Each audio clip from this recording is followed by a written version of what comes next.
반면에 왜군의 안택선과 새끼분에는 용골이 있는 첨저선입니다. 비록 임진란 초기에는 판옥선보다 크기가 작았고 나무도 판옥선에 사용된 소나무, 참나무보다 약한 삼나무를 사용했지만 베이 중앙 바닥을 이물에서 고물까지 큰 제목으로 용골을 만들고 그것을 중심으로 세목과 걸쇠 등을 사용해 배를 제작했는데요. 이물 앞머리에는 용골의 선단이 튀어나온 구조였기 때문에 유사시에는 적선을 들이받아 파괴하고 적선에 뛰어올라 백병전을 치르기에 적합한 구조였습니다. 평저선인 판옥선이 파도에 저항을 많이 받는 구조인 것과는 달리 첨저선인 새끼분에는 회전 반경이 커 선의 능력은 약해서도 파도를 치고 나가는 힘이 커 순간 이동하는 힘과 속도는 빨랐습니다. 적선에 뛰어올라 백병전을 위주로 삼은 왜군은 화포의 효용성을 크게 생각하지 않아 함선에 비치한 화포가 없거나 그 수는 적었는데요. 그러나 왜군이 소지하고 있던 대국의 조총은 조선 수군이 판옥선에 설치한 화포인 현자총통과 황자총통의 능력과 유사한 것이었습니다. 더구나 화포를 발사하면 화약과 포탄 등이 필수였는데요. 화약을 제조하면 염초와 황, 숟가루가 있어야 되는데 가장 중요한 염초를 획득하는 공정이 쉽지 않아 화약은 필요할 때마다 즉시로 만들어낼 수 있는 것이 아니었습니다. 염초는 칠산칼륨으로 그 광물 형태는 초석인데요. 중국에서 화약이 발명되고 폭죽을 터뜨리면서 풍부하게 사용할 수 있었던 것은 이 초석이 대량으로 매장되어 있었기 때문이었습니다. 조선에서는 태종을 지나 세종 때에 이르러 염초, 즉 질산칼륨이 어떻게 형성되는 것인지를 세밀하게 알게 되어 연 소비량이 8,000근에 이를 만큼 어느 정도로 생산량을 확보할 수 있게 되었지만 그 이전에는 중국에서 염초를 사들이기도 했으며 처마 및 마루 및 아궁이의 오래된 흙 등 토양에 자연적으로 염초가 많이 섞여 있는 곳을 찾아내 재를 섞어 오랜 시간 끓이며 증발시키기를 반복하거나 바닷물을 이용하는 등의 원시적인 방법에 의존해야 했기 때문에 항상 얻어낼 수 있는 화약의 양은 극히 제한적일 수밖에 없었습니다.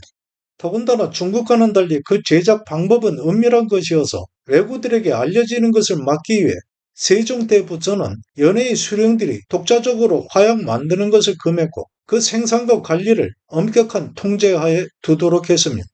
세종 때 군사에 있어서도 화약을 이용한 획기적인 화기 발전을 이루었지만 그 후로 전쟁 없는 세상을 지나가면서 연산군의 폭정과 당쟁, 명종 때 외척 세력의 준동과 탐관 오리의 횡행 등으로 나라가 피폐화되자 선조대에 이르러서는 이전에 발전되었던 기술과 기구 등의 흔적이 사라지고 시대를 역주행하는 퇴보만 남아있게 되었는데 임진왜란이 발발하고 3개월여가 지났을 때 중국의 사원사가 되어갔던 신점이 동행했던 일행과 의논해 쓰고 남은 여비와 지니고 있던 물건 등을 팔아 활을 만들기 위한 황소뿔 1308개와 염초 200건을 사서 돌아옵니다. 당시 무기와 화약이 부족한 조선의 형편을 생각한 행동이었는데 아무런 전쟁 준비도 없이 외적의 침입에 놀라 그나마 있던 판옥선과 군량 무기 등을 자진해 불태우고 폐기한 채 도망했던 상황이었습니다. 조선 초기에 활발했던 부강을 위한 활동의 흔적은 모두 사라져버리고 화약을 제조할 염초마저 제대로 만들어내지 못하고 있던 것인데 연초 200건이라 해봐야 화약을 300건도 채 만들어내지 못할 양이었으니 판옥선에 설치한 소형 화포인 현자 총통은 1200번, 그보다 큰 지자 총통은 240번 발사하면 모두 소모되는 양이었습니다. 물론 나라의 운명이 간두에 달린 전시였으니만큼 이순신을 비롯한 의식 있는 장수들은 화약을 구하기 위한 모든 노력을 다하고 있었겠지만 조선의 나라 형편은 이처럼 허망한 상태일 뿐이었습니다.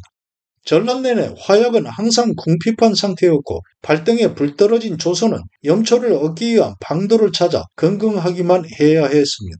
더구나 화약이 필요한 것은 수군만은 아니었으니 판옥선의 화포가 성능이 아무리 훌륭한들 외선들이 모두 침몰할 때까지 마구 쏘아댈 수 있는 것만은 아니었습니다. 화약뿐만이 아니었는데요. 대장군전, 장군전, 차대전, 필영전 등과 대철환, 중철환, 소철환, 소소철환 등의 포탄, 불화살인 화전 또한 물자의 부족과 굶어 죽어가는 백성들로 만들어낼 수 있는 인원은 한정적이기만 했으니 조선수군은 처음부터 물량을 동원해 왜적을 물리칠 수 있는 역량이 전무한 상태였습니다. 판옥선의 선체가 왜군의 새끼분해보다 커 아래로 내려다보는 형세였지만 새끼분해의 왜군이 판옥선에 오르는 것이 마치 성벽을 기어오르는 것처럼 해야 했던 것도 아니었는데요. 왜군의 등선을 저지한 이순신이 지휘하는 판옥선의 전술적 운영이 그만큼 훌륭했음을 반증하는 것입니다. 왜군이 새끼분해의 크기를 개선하고 나온 정유재란의 재침입 이후에는 조선과 명나라 수군의 피해가 더욱 증가하기도 했는데요. 명나라의 배가 작아 명량해전 이후 합류한 명나라 수군 장수 진린과 등자령에게 이순신은 판옥선을 각각 한 척씩 주어 지휘선으로 삼게 했습니다. 충무공 이순신의 마지막 전투인 노량해전에서 등자령은 자신이 타고 있던 판옥선에 오른 왜적의 공격으로 전사하게 되는데요. 이순신은 실전에서 외선과 일정한 거리를 유지한 채로 하포 공격에만 의존하는 정퇴 행태를 취한 적이 없었습니다. 언제나 적진을 파고들면서 근접거리 공격으로 적의 대열을 무너뜨리는 공격 형식을 취했는데요. 임전무태의 정신과 필사즉생, 필생즉사는 충무공 이순신의 변함없는 신조였습니다. 이러한 신조는 이순신이 지휘한 어느 전투에서나 동일하게 행동으로 실천되어 대응하고자 하는 적의 의지를 불살랐던 것인데요. 이러한 정신은 실전에 앞선 철저한 훈련으로 구체화되었던 것입니다. 전투 상황에 따라 판옥선의 전체 하포에 장군전과 대철환을 장전해 일시에 발사하는 경우도 있었겠지만 실전의 근접 전투 상황에서는 포탄을 재장전하여 발사할 수 있는 시간적 제한으로 인해 경우에 따라 각 화포를 유기적으로 발사할 수 있도록 장군전과 대철환 및 산탄용인 조란탄을 적절하게 배합 장전에 사용하기도 했을 것입니다. 그러니 화포 발사 시에도 원거리 목적물에 대한 곡사가 아닌 근접 거리에 있는 적선의 직사로 장군전이나 대철환을 먼저 발사하고 적군의 배에 오르는 적들에게는 산탄용의 조란탄을 발사해 그 행동을 저지한 후에 화전 등을 이용한 화공작전으로 적들을 섬멸해 갔을 것입니다. 왜적 장수들의 능력이 부족했거나 왜군들의 화기가 힘을 못 써 번번이 패전하는 치욕을 감수했던 것은 아니었는데요. 왜군이 소유하고 있던 대구경의 조총은 판옥선에 설치한 화포에 버금가는 화력을 지니고 있었고 명중률은 높았으니 항복한 외인에게서 획득한 대구경의 조총을 살펴본 선조와 대신들은 그 능력에 감탄하지 않을 수 없었습니다. 군사의 수와 병선의 수가 언제나 조선 수군을 압도했던 왜군이 충무공 이순신에게 번번이 패할 수밖에 없었던 것은 이순신의 실전 운영 능력을 도저히 따라잡을 수 없었기 때문인데요. 이순신은 울돌목에서 치러진 명량해전에서 남아있던 단 13척의 판옥선만을 이끌고 10배 이상 군세의 왜적에 맞서고도 전혀 두려움 없이 오히려 적진을 파고들면서 공격하기를 서슴지 않았습니다. 지휘관의 꺾이지 않는 전투 의지에 따르던 군사들 또한 의기가 투합되어 마침내 승리를 거두게 되었던 것인데요. 이순신은 명량해전에서의 승리를 천운이라고 말하기도 했습니다. 그것은 그 스스로도 당시의 형세가 도저히 희망적으로 바라볼 수 없는 상황이었음을 의미하는 것인데요. 그랬음에도 불구하고 이순신은 결코 물러서지 않았고 임전무태와 필사즉생의 정신을 스스로 실천한 것입니다.